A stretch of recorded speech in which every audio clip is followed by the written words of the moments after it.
Democrats are having some rough days right now, and well, we kind of enjoy it. Some sane voices are telling them that they should talk to the voters, figure out what matters most to them, admit what they got wrong in the past, and try to actually build some coalitions out there solving the problems of the American people.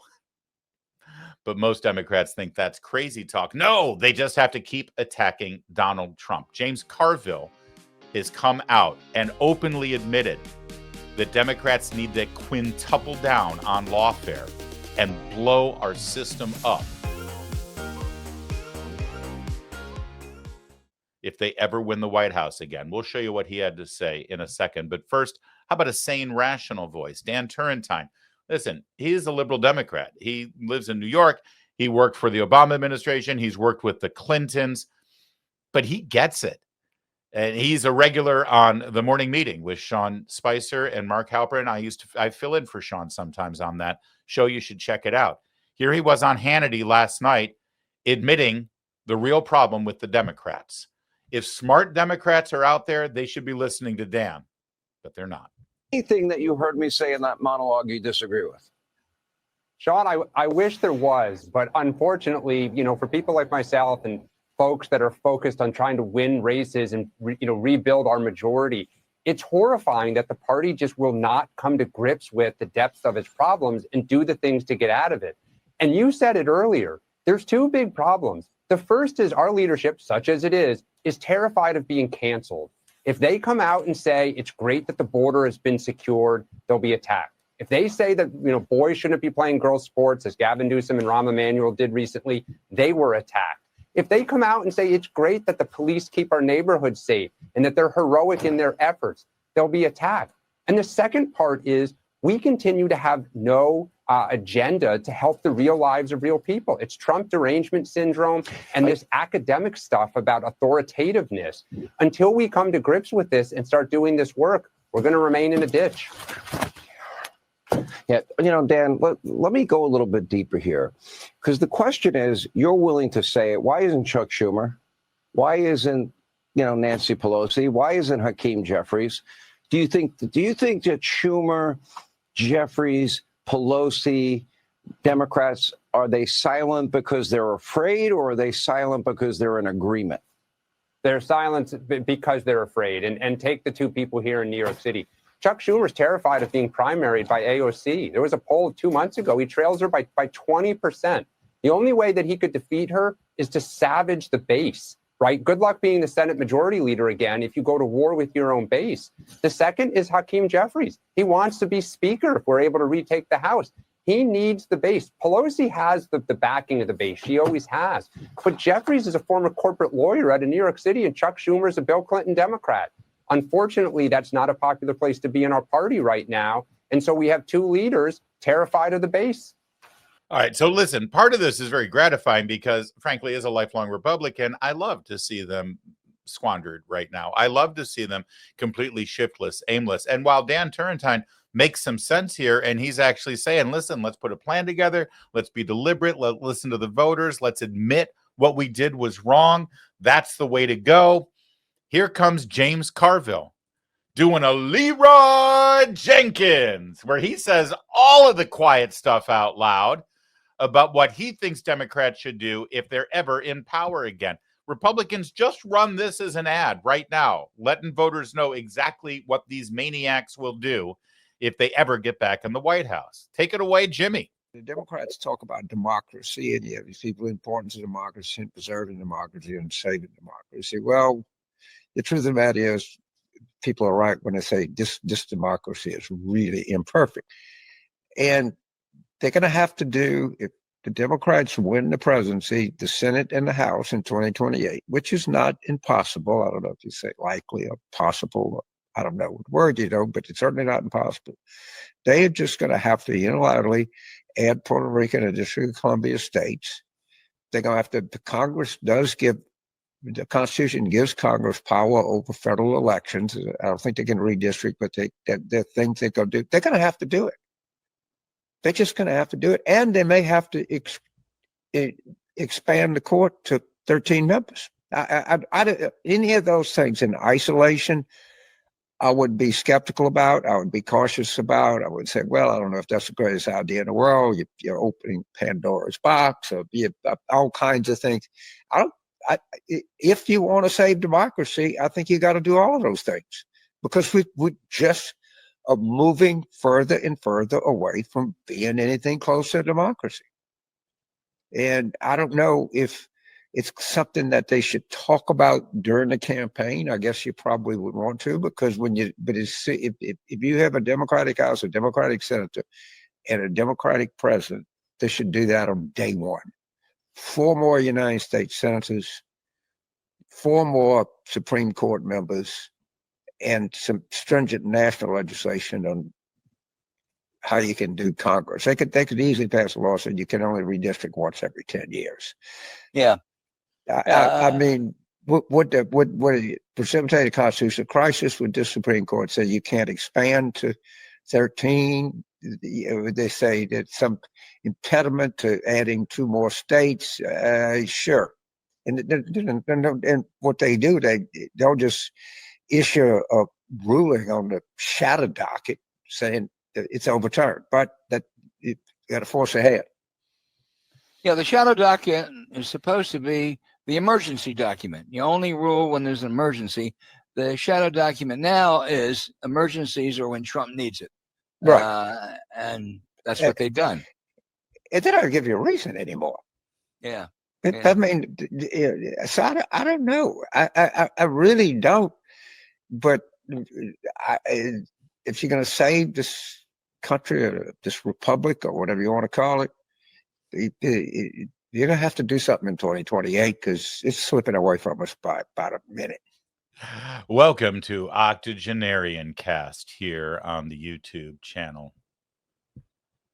Man, it's rough to see these guys. They were in their heyday back in the 80s and 90s. And now they're sitting and griping about how they continue to lose on a regular basis. And the only remedy, as you just heard from James Carville, and I love that he said, I don't know if they should say it out loud. I don't know if they should tell people what they're going to do when they're running for office, which is, now we know how Bill Clinton got elected when he was their campaign manager. But he says, yeah, when they get back into the White House, to save our democracy, we need to blow up all the institutions of that very democracy. Of course, we're not a democracy.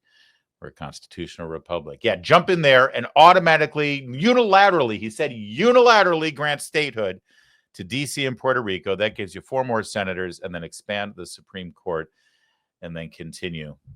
Because it's an emergency, don't you know? This is a good time to check in with one of the most important, influential, and smartest political minds of the last couple of decades, to find out what he thinks of James Carville and some of the other Democrats in the party who tend to think that this is what they should do. Remember this guy and his opinion of James Carville? Hunter, what do you think? But fuck him. Fuck him. Fuck him and everybody around him. I don't have to be fucking nice. Number one, I agree with Quentin Tarantino. Fucking George Clooney is not a fucking actor. He is a fucking, I don't know what he is. He's a brand. And by the way, and God bless him. You know what? He supposedly treats his friends really well. You know what I mean? Buys them things. And he's got a really great place in Lake Como. And he's great friends with Barack Obama. Fuck you. What do you have to do with fucking anything? Why do I have to fucking listen to you? What right do you have to step on a man who's given 52 years of his fucking life to the service of this country and decide that you, George Clooney, are going to take out basically a full-page ad in the fucking New York Times to me and James Carville, who hasn't run a race in 40 fucking years, and David Axelrod, who had one success in his political life, and that was Barack Obama. And that was because of Barack Obama, not because of fucking David Axelrod. And David Plouffe, and all of these guys, and the Pod Save America guys, who were junior fucking speechwriters in, on Barack Obama's Senate staff, who have been dining out on the relationship with him for years. All right, I think that's enough, but we get the picture. Shh, quiet, let him cook. He's doing great. All right. So setting aside James Carville and his plan to quintuple down on lawfare and do whatever you can through the courts and through upending our basic institutions so that Democrats will take control and take power. Even Jake Tapper, boy, there's so many stories out there that in retrospect, Jake Tapper realizes, hey, maybe I missed that one. Jake Tapper now, he's actually calling into question whether it was a good idea and strategy for Democrats to engage in lawfare and use the Justice Department against Donald Trump. But understand something, he's only saying this now because he's trying to use it as a weapon against Donald Trump because he thinks Trump is doing what Biden did. But take a look at this. Benefit of the doubt, say, okay, I get it. But now instead of saying that was so horrible, no one should ever go through it. They're saying that was so horrible. Now we're going to do Correct. it to them. After he insisted, I will end the weaponization. It's really hard to see what is He's the difference here. turbocharged it. Right, and he is systematically going after people who either criticize him or oppose him, or have disagreed with him or investigated him. And we will see how many more follow. Yeah, well, just so you know, as they sit here and wring their hands saying, oh, but Trump said he was going to end the weaponization of the legal system. When he said it during the campaign, these people all lined up and said, but there is no weaponization of the legal system. There's no lawfare. What are you talking about? All of these charges against Trump, the raid at Mar-a-Lago, completely justified. Now, when the people who did those illegal acts are actually facing repercussions for using our justice system against innocent people, now they're saying, I thought you said you were going to stop this. Jake Tapper. By the way, I wonder what Hunter Biden thinks of Jake Tapper. But fuck him. That's what I thought. All right, I just wanted to check. I assumed that, but I just wanted to check. Democrats are going to spend the next several months now as they have to lawyer up, as they have to defend themselves, as they are called into Congress under subpoena, as they are visited by the FBI and U.S. attorneys, as a grand jury is going to look at their behavior over the last 10 years. They're going to be complaining, they're going to be whining, and they're going to be doing exactly what you just saw Jake Tapper do. They're going to claim, hey, we didn't do anything like that. What do you do with? No, none of that happened. There was no lawfare. We didn't do that. If I may, because we actually have them, not just admitting to it, bragging about it. Keith Ellison is the Attorney General of Minnesota. Remember him at the 2024 convention? In the Republican Party, everyone thinks they're above the law. Hell, nearly a dozen of their own lawyers are facing serious charges. Even their lawyers need lawyers. Look at him bragging about the lawfare. Oh, they're so bad. Even their lawyers need lawyers. He's bragging about the fact that they actually tried to arrest the lawyers that were representing the people who are being attacked by his party. Do you wonder what Hunter Biden thinks of Keith Ellison? But fuck him. That's what I thought. I agree with Hunter Biden on this one. How about Governor Hochul of New York? She was at the same convention. She seemed to be bragging about the same thing. It's no wonder he had a fleet of Mar-a-Lago. Sorry about that, Florida. Sorry about that. Trump hasn't spent much time in New York lately, except that is to get convicted of 34 felonies. And that's just fine with us, because New York's motto is Excelsior, ever upward. And Trump takes us ever downward. There you go. She's bragging at the convention. It becomes a laugh line and an applause line that they lined up grand juries and actual juries and utilized their attorney general and district attorney to arrest and try to convict Donald Trump. And they're laughing about it because they didn't have anything else to say at their convention. They had nothing to run on. All they had was 34 felony convictions, and they're laughing about it. They're bragging about it. And now they're going to claim it never happened? Are you kidding me? I mean, in the words of Hunter Biden. But fuck him. Well, I mean, technically, Governor Hochul is a her, but we're going to let it slide. Oh, speaking of hers, this wasn't just back during the Biden era. They're doing it today. They're doing it now on a regular basis, and they keep bragging about it. So forgive us for noticing Congresswoman Laura Friedman at one of her town halls talks about how the Democrats in Congress regularly meet with Democrat attorneys general around the country. And why? Why do they meet with them? Every single week, we have a litigation working group where a large group of us, and I'm talking there's maybe 75 members of the House, sit down every single week with the AGs to talk about legal strategy. This is all going on every single week behind the scenes. It is nonstop talk, nonstop introduction of bills and legislation, nonstop being on social media as much as we can without being throttled and without the crazy analytics, and doing all these things. Okay, so I'm sorry, Dan Turrentine. I agree with you. If I were a Democrat, I would want my party to listen to voters, admit my mistakes, stop being obsessed with Trump derangement syndrome, and actually focus on doing something for the American people. But they're not listening to you, Dan. They're listening to James Carville. And I just gave you example after example after example. Not only are they continuing with their TDS lawfare, they're bragging about it openly. They love it. And it's never going to change. I mean, look at the 3-time governor of Georgia, Stacey Abrams, who said, I'm sorry, what? She never won any of those elections? Are you sure? Huh. Well, anyway, Stacey Abrams is still a thing, and she's made millions and millions of dollars somehow. And, well, here's her latest about Donald Trump. Among the many other vile things that Donald Trump has been called, including tyrant, liar, scam artist, he is also an aspiring dictator, supported and guided like a puppet by a cabal of tech billionaires, Christian nationalists, and xenophobes who all have his ear and understand government a lot better than he does. Wow, that is a really natural and spontaneous kind of delivery for a podcast. She's going to be a superstar. Good for her. I'd put her right up there with Michelle Obama and her sexually ambiguous brother on that great podcast they've got going for them.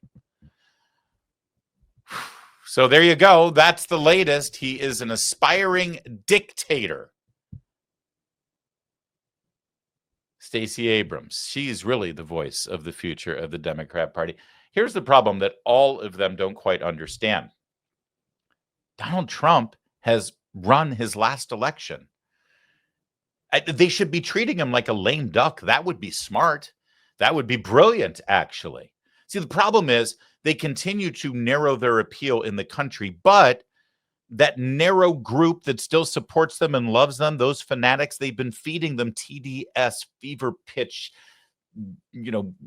fuzzy little biscuits of boxed cereal or whatever it is that gives them a sugar high for so long that they don't know how to do anything else. And in return, they keep getting support and funding from all of those people who just hate Trump. And that's all they can focus on is hating Trump. It's a smaller number, sadly, and it's going to get smaller as the economy continues to thrive, but they're addicted to it. Both sides. It's a codependency. People like this who love to just give the easy little morsels of Trump's a dictator, and then the people who receive that and give them money and support them for saying that. And the cycle continues and continues, but what they've lost sight of is Trump's not running anymore. I guess they think they're going to damage J.D. Vance. I guess. But based on the latest polling, J.D. Vance is kind of sitting pretty, at least with regard to the Republican Party. J.D. Vance, you assume, is going to run for the nomination, and he'll have some challenges, but right now, it doesn't even look close. Let's talk about J.D. Vance and the 2028. Where does he stand on this? I'm going to quote the esteemed scholar Larry David and say, pretty good. What are we talking about right here? Well, why don't we take a look here? Look, this is early polling, but look, for the GOP nomination, it's J.D. Vance at 40%. There's no one even close to him. Ron DeSantis back at single digits at 8%. Donald Trump Jr. back at 7%. And I know Kate Baldwin will say, Harry, it's so early. It's too early to look at the polling. You said it. You don't even need me to say it. I said it, quoting you. I was channeling you. But keep in mind that early favorites have actually gone on to win the nomination 63% of the time, those who have run since 1980. And when you're dealing with fields that are 5, 6, 7, 8, 9, 10, upwards of north of 20. And all of a sudden you're telling me that the early poll leader, who is J.D. Vance, that those win more than 50% of the time? That is why I say it looks pretty gosh darn good, or pretty good for the man from Ohio. How about vice presidents historically? How they do? Okay, so you see the polling, you see that J.D. Vance should be considered a favorite at this point, but take a look here. How about vice presidents, sitting vice presidents, the last 5 sitting vice presidents who ran? Richard Nixon in 60, he won. How about Hubert Horatio Humphrey in 68? That's HHH, that's a real acronym for him. How about Bush the first in 88, won. Al Gore in 2001, Kamala Harris in 2024, won. Yep, that's true. If you're a sitting vice president, you're going to get that nomination if you want it. Here's the problem, and I'm sure you've already figured out, only one of those 5 actually won the general election. That would be Bush 1, and he was really running on Ronald Reagan's 3rd term. He won, but then he lost in 92 when he was going for his own 2nd term. If J.D. Vance runs, he'll get the nomination. It appears, by the way, one of the things that people aren't talking about much, he happens to be in charge of the Republican National Committee's Finance Committee right now. He's traveling all over the country raising money for the midterms, and he's in charge of doling out the RNC money to candidates for Senate and for House. You know what that means? It means if he wants the nomination and he helped with the fundraising and the distribution of funds for anyone who wins a House seat or a Senate seat in 26, well, then J.D. Vance is going to come knocking and asking for an endorsement. J.D. Vance is going to get it.